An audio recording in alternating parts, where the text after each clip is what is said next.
999 shit. When I'm in town, yeah.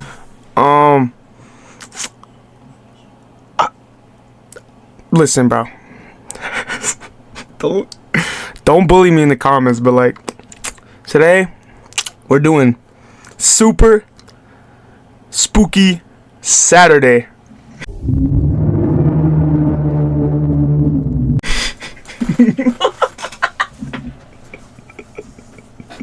Listen. I know a lot of you probably watch this guy right here, Corey Kenshin. Listen, I'm a fan of the guy, so it's okay. I'm literally using a mouse pad that I bought from his website. Super Spooky Saturday. God, that sounds so sad. My cousin Ethan and I grew up together, but I never liked him very much. Damn. His family was rich, so he always had the best stuff. Mine wasn't, and I didn't. On Halloween of 1985, we were going trick-or-treating together. Hold on, bro. There's no way this shit is in HD. How is this shit HD? This shit looks like ass. Bro, this is not HD, bro. Was the Terminator. He was Freddy Krueger. His mask cost almost $100, and it looked exactly Bro, shopping from Trick or Treat Studio, bro. like Freddy's face. The scars, the sneers, everything was just right. I didn't have a mask. My parents couldn't afford one. I had torn aluminum foil taped to the side of my face. It was meant to look like the Terminator after some skin had been ripped off. A few splotches of ketchup on the foil were supposed to look like blood. Bro. As soon as it dried, it looked very little like dried blood, and very much like dried ketchup. Despite my terrible costume, I was still excited to trick or treat. We didn't have candy very often at home, except maybe on Easter. My parents encouraged me to go to as many houses as I wanted to get all the candy I would be able to eat. That's your mom or your dad, bro? I can't tell. Bro. He built, whoever this person is, built like a whole man. Built like a man, but got women hair, bro. What the fuck? Oh my god, bro. Man. Happy. Ethan and I went out at sundown and visited house after house. Every time the homeowners would gush over Ethan's mask, they would tell him how scary it was. Damn, she kind of a baddie, bro. I ain't gonna lie. God, no! Bro, trick or treat. Let me get your number in my bucket, bro. Y'all could say I got W ribs. I want no damn Kit Kat. I'm trying to get you, bro. Oh my god, bro. How realistic. Then they would turn to me and ask me who I was supposed to be. I would answer, and then they would say something like, "Oh, of course. How could I have missed it?" I could tell they felt sorry for me. Damn, bro. One even handed me a few extra pieces of candy. When we were done, our pillowcases were stuffed with treats of every sort. We began the long walk back home. As we went, Ethan rooted around his bag of loot. I could hear him grumbling and complaining through his mask. Then he started throwing candy on the street, stuff he didn't like. Go ahead and pick it up if you want it, Phil. I know you can't afford to let anything go to waste. Personally, I wouldn't take this level of disrespect. He called out, heaping handful after handful into the gutter. I didn't say anything, but I reached into my pocket and pulled out a lighter and 2 cigarettes I had stolen from my dad. I had been smoking on and off for the last few months. Even at 13, I knew it was bad for me. Dog, 13? 13 smoking cigarettes, dog? What the fuck are you doing, brother? Damn, bruh. Why this man look like he think he in a movie or some shit, bro? You're not him, bro. Bro think he goddamn Andrew Tate or some shit, bro. What do you... Didn't care. It made me feel good. I stayed a few steps behind Ethan as he tossed more candy away. But you're not even smoking. As much as I hated myself for it, I ended up picking up a few pieces off the ground and putting them in my bag. Ethan caught me once and laughed. You're gonna be as fat as your mum if you eat all that. Damn! Oh my god! Nah, bro. I am not letting that slide ever in my life, bro. It's not happening. There's no way. God damn, bro. That is fucked up on a whole nother degree. Damn, man. That is fucked, bro. That's so fucked up. Alright, play the video. I kept my mouth shut. Is that why she got fired from the restaurant? Did she eat a customer's food?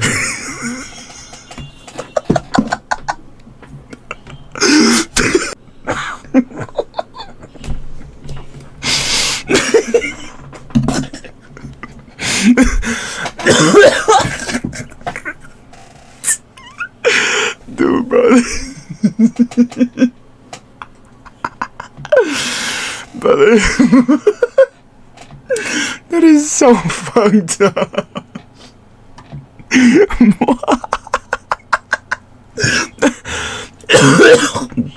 Alright, play the video. I knew Ethan was joking, as he did often.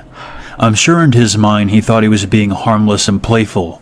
Still, I told him more than a few times to leave my mom out of the jokes. Real. She had diabetes, and she hadn't mentioned it to anyone other than my dad and me. But the doctor told her that she might end up losing her foot.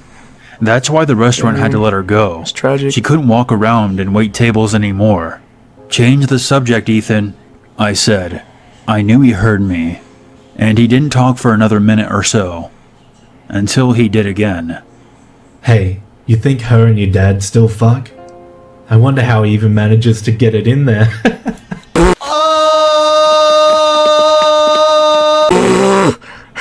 Bro.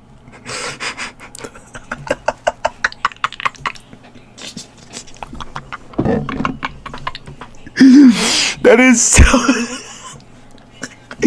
that is so fucked. He cackled, then insisted. Okay, I'm sorry. I'm done. Promise. I seethed as we took a shortcut through the elementary school soccer field. Bro, someone needs to kill his ass, bro. Let's stop here for a minute. He better get Ethan kidnapped. said. We had gotten to the school's playground. I bet I could scare the shit out of some kids if they come by. He sat on one of the swings Kidnap him. with his pillowcase What did he say? on his lap. He's a bitch. He Kidnap kicked his him. legs, and the swing moved back and forth. I stood there, hating him. I think I see some kids coming Take over the that hill, shot, you hit him with it, bro. I told Ethan. I'm going to hide behind the slide and sneak up on them if they come over to you. Go for it. Ethan told me, his voice deep and distorted through the mask. I left Ethan on the swing set and walked over to the slide. I watched him on the swing as his hateful words rang in my ears. Tears came to my eyes as I remembered my mom smiling from her spot on the couch as she encouraged me to go out and have fun. She was such a good person. She never said anything negative about Ethan. In fact, she always complimented him on his grades Come on, bro. and his Slide for wins your in mom, bro. basketball and even his looks. You're going to be a handsome man someday, Ethan, she told him. Slide for I your bet we'll mom. see your face in a magazine someday. Even after her kindness, Ethan still felt it was okay to trash her. I Slide heard for him your laughing mom. to himself across the playground. I Slide. didn't know why exactly, but I thought I had a pretty good idea. I Shoot reached in him. my jacket pocket for another cigarette, knowing a smoke had come apart. My pocket was full of loose tobacco and paper, and the lighter. Ethan was still laughing as I fingered the lighter in my pocket for... I walked up Pause. behind him. Ethan didn't know I was there. He finna as turn him. shouted. Okay. He finna turn him. He finna turn him to the real Freddy Krueger. Nah, bro. Nah. Bro, he finna spark his ass, bro. He finna light him up like the fucking Christmas tree, bro. Oh my god. Nah, bro. He finna turn him into Freddy Krueger. He finna turn him to Freddy Krueger, bro. Okay. One more thing, and I'll never say anything about her again. But unless your dad's got a big dick, he'll never manage to... I flicked the lighter near the back of Ethan's neck, right where his hair and the mask met. The hair went up quickly, Oh using his shit! hairspray as an accelerant. What the Then something happened I didn't expect. The mask burst into flames. Ethan jumped off the swing and ran in a loose circle, trying to pull the mask off his head. I saw it ripping under his fingers. He couldn't get a grip. The material bubbled. His screams barely muffled as the molten chemicals clung to his skin, echoing off the brick walls of the elementary school. After a few seconds, he fell and rolled around on the playground, pushing his head into the sand to try to put out the fire. He succeeded, but the damage was done. He turned over on his back, Oh my no longer screaming. god! That motherfucker! Oh my god, bro! He looked like a bro. He looked like the last Chick-fil-A fry at the bottom of the box, bro. The one that fell to the bottom of the bag, bro. What the fuck? My god, where did I go, bro? You burn that shit off.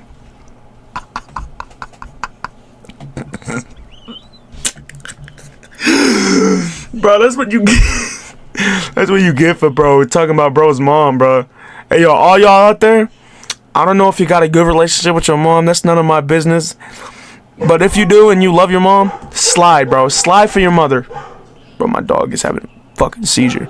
Slide for your mom, bro. Always, always, bro. And someone talk shit about your mom, call your mom fat, light them on fire, bro. From the neck, from the back, light them up like a fucking Christmas tree.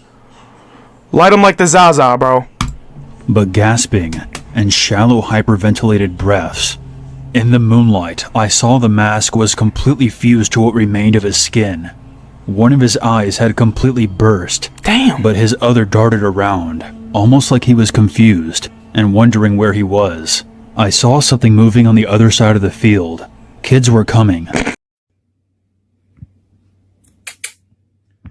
Can I have a kiss? I yelled to them to call an ambulance, and I waited, unsure of how I felt, until the paramedics got there. I took complete responsibility for setting Ethan on fire.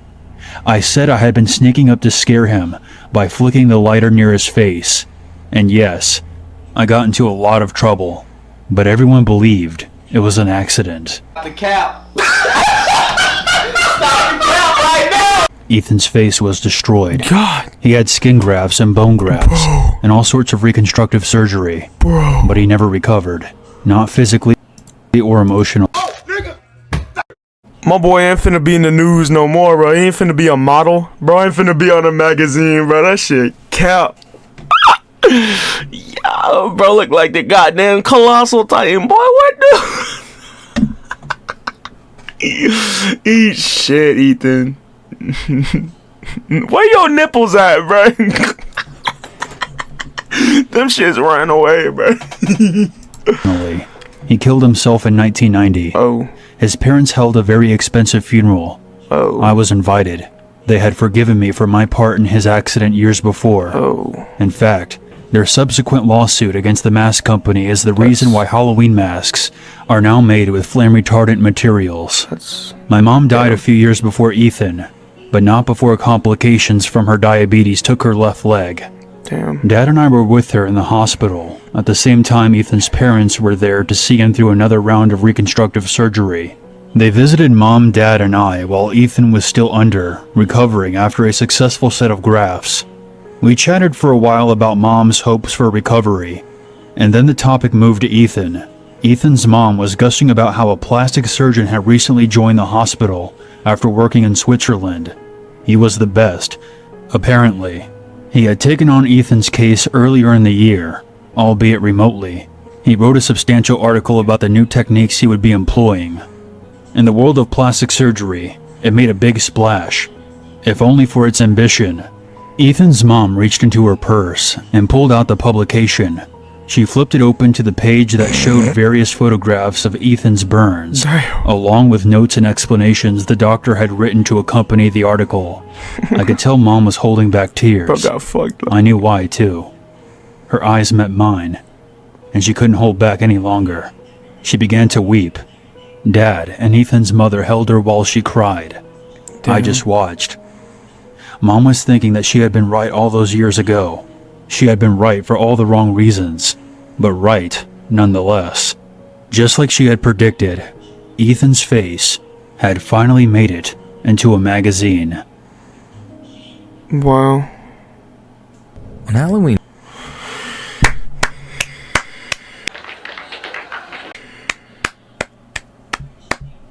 That was beautiful. Hey, bro, shout out, before we go any further, shout out to Martin Animations and all the different narrators. I don't know their respective channels, but if you guys like enjoy these kinds of things, this is definitely where to go. Martin Animations. I watch them in my free time. It's very fun to watch, very entertaining to me. Yeah, go watch his channel. I think we're gonna do this next story and then we're gonna end it. So let's get back into it. night 2002, 21-year-old Chris Jenkins, a University of Minnesota student, went to celebrate the spookiest night of the year down at the Lone Tree Bar and Grill with his girlfriend, Ashley Rice, and 3 other friends. NPC name, bro. Shortly after midnight, Chris was separated from his friends and ejected from the bar. According to reports Among Us given to reference. police, a drink was accidentally spilled on his pants, and the security supervisor assumed that Chris was so intoxicated that he urinated himself. Bro. After Chris was removed, the security guard in question was given instructions not to let him back inside. Unfortunately for Chris, since his Native American Halloween costume had no pockets, he had asked Ashley to keep his wallet, keys, and cell phone in her purse for him, and his coat was left inside the bar on what turned out to be a chilly 20-degree night. Bro, my boy fiending, bro. Bro, you looking for the Zaza, bro. Look at his eye, he twitching and shit. Bro, fiending for the Zaza, bro. What the fuck you doing, bro?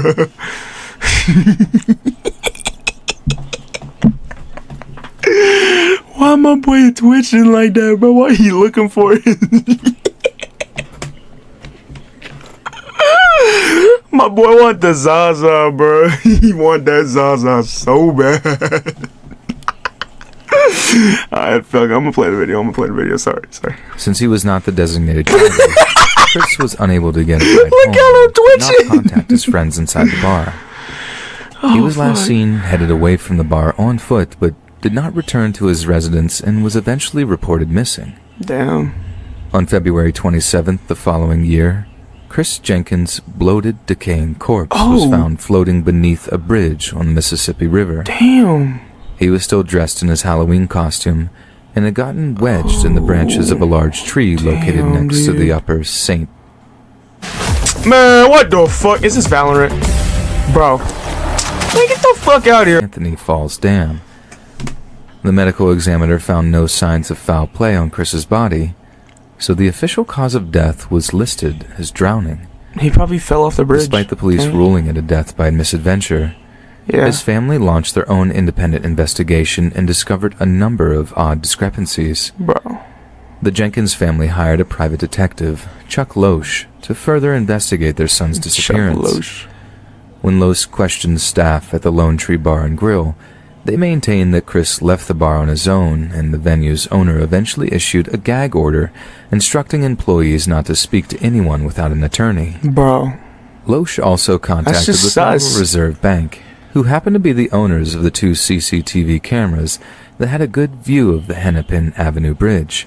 Okay. The bridge was on the route that Jenkins was likeliest to have taken, but when the bank checked the surveillance footage from the earlier morning hours of November 1st, there was no sign of him. Loesch's investigation also led him to multiple witnesses who My each boy throwing indicated a fight that had occurred in front of a local pizza place. Although it was unclear if the victim was Chris, a gang of around 9 or 10 people had violently attacked another outside of the restaurant. Wait, bro got Mike gangbang? Casey, an off-duty police officer, was present in the Oh, wait, area he on don't the have night to of Zaza Jenkins' anymore. disappearance. He was moonlighting as a security guard for the nearby Hennepin Yeah, Center for the Arts, and Why my boy looking was down, introduced bro? to Jenkins by his girlfriend, Ashley Why you Rice. looking down like that, bro? Ashley happened to work at the Lone Tree Bar and was familiar with Casey. Well, Damn. Bro, where your knees go, bro? Bro, your knee ran away, bro. What are you disproportionate ass leg, bro? Talking about some whoop. Bro, that shit is gone, bro. I know she's skipping leg day, bro. Why your feet so big, bro? You got like a size 13 on your ass, bro. Damn. Bro, where? Why are her legs like that, bro? She ain't got no kneecaps. His uniform to complete her cliched sexy cop costume. I agree. There are rumors that Casey had in fact masterminded Jenkins' removal from the bar as a way to get to Ashley, given that he actually gave her a ride home later that night when her shift finished. The Minneapolis Police Department never formally questioned Casey, but stated that he's a married man with children. We don't want to break up a family. An incriminating statement, indeed. The Jenkins family went as far as hiring 2 separate groups of bloodhound trackers to trace Chris's scent from the Lone Tree Bar across the street to an underground parking garage. Is that parks on the ground? Yo, were they scrabbling over parks? Were they scrabbling over parks, bro?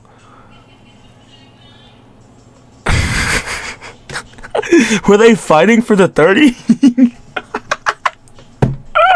Bro, they were throwing hands for the 30, bro. Led to parking stalls that one of the bar's bouncers was reportedly parked in on Halloween night. A bloodhound produced a mild hit for Chris's scent on this person's vehicle. Droplets of blood residue, a piece of red string, and red feather fragments which possibly belonged to the headband never mind, that's not in the 30s. were also found in the garage. Jenkins' blood alcohol was only 0.12%, so he could not have been particularly Damn, bro, it's drunk. gone. But coroners noted that traces of GHB were found in Chris's system. Where the fuck she just get a tube from? What the fuck? Bro, what? However, since GHB is a substance which is produced by the body naturally, this did not necessarily mean Chris was drugged. Forensic pathologist Dr. Michael Baden took issue with Jenkins' body being found with his arms crossed in front of him. Yo, why are you covering the victims jump? who accidentally fall into water are almost always found face down with their arms outwards towards their sides and their clothing disheveled. Yet Jenkins' shirt was tucked into his drawstring pants and his oversized slip-on moccasins were still on his feet. This led to speculation that Chris was already dead when he was placed in the river. Hydrologists who studied the Mississippi River were highly skeptical that Chris's ski on, body bro? could have been in the water for as long as 4 months without ever being seen, as the river did not freeze over until January 2003. What's more, the area beneath the 3rd Avenue Bridge was searched in the weeks it's gotta be following that his guy. disappearance, with no Classic cover-up. It's the cop. The cop killed him. That or it was the guy outside the bar that he threw hands with. Like, or maybe it was the chick in the bar. The one with no knees. It could have been that one. I don't know, dude. It's really suspicious, to be honest. Just because... I don't know, man. I don't know. I just don't know. Like, I don't know. It could be anyone. Could really be anyone. sign of him. A daytime thawing occurred on February 27th, the day Chris was found, so he possibly floated from another location before his body got wedged in the trees. They threw him in. Jenkins' family found it extremely unusual that there was no bruising on his body. Their son was an enthusiastic lacrosse player, a goalie in fact, who often came home from practice with huge purple and yellow patches on his legs and forearms. Since these bruises were not present, Dad don't even care, his bro. parents believed He like, may have finally, been alive for a that couple of motherfucker days is after he gone. went missing, allowing enough time for his bruises to My heal. boy does not care. 3 years later, in 2006, the Jenkins family met with Minneapolis Police Chief Tim Dolan, who had decided to reopen the investigation based on the newly attained evidence. Chris's death was eventually reclassified as a homicide, and Chief Dolan held a press conference to issue a formal apology to the Jenkins family. Years later, Dolan would state that he estimated Jenkins' death was 50% chance of homicide, 30% chance of accidental death, and 20% chance of ending his own life. Once the case of Jenkins' death was reopened, an informant told authorities he had witnessed somebody throw Chris's body off the Hennepin Avenue Bridge. Oh, you say this now? River. But there was skepticism about this story since Chris had no broken bones or injuries, and it would not have been possible to toss him over the bridge's high safety railing without his body hitting a steel support beam and vertical metal cables on the way down. So that couldn't work. In July 2007, the Hennepin County District Attorney's Office announced that they had been approached about filing charges against a suspect for Chris's murder, but declined. Look at the top of his head! Look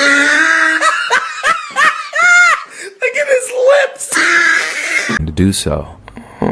The suspect No, in question no. I just noticed this shit. My boy Barber fucked him up, bro.